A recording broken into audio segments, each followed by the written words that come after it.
natin ng konting asin. Kasi wala naman panimpla yan. Tapos i-shake na natin.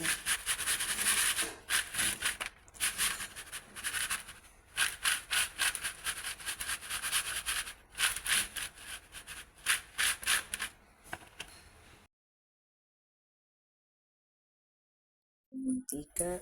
Ito na yung aking pinatuyong kalabasa fries. Yan, hiniwa ko na. Tuyo na yung lumiit na eh. Iulit natin dito ngayon.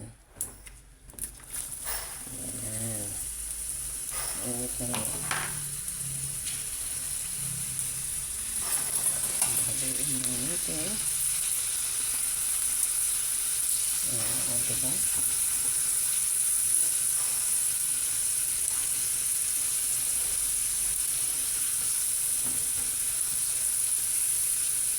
Natuyo ko yun ng ilang araw.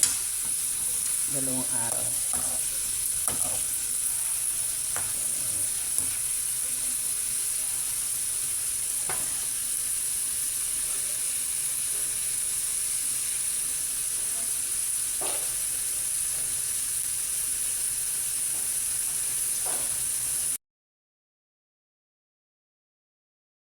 Fry natin kasi hindi pa siya malutong.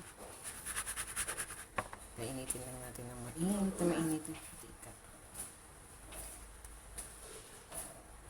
Hindi pa double fry kung hindi nga malutong. Hindi pa ma. Sinabi ko na nga sa'yo eh. Hintay ka lang.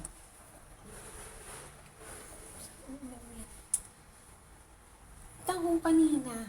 Ano? Yung ulam kanina ma.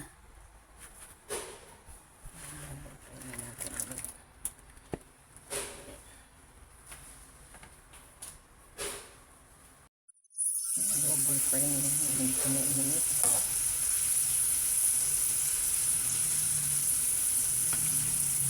Mainit talaga para maluto siya. At tingnan natin mukhang mas crunchy na siya. Ayan. Ganda na ng kulay, no?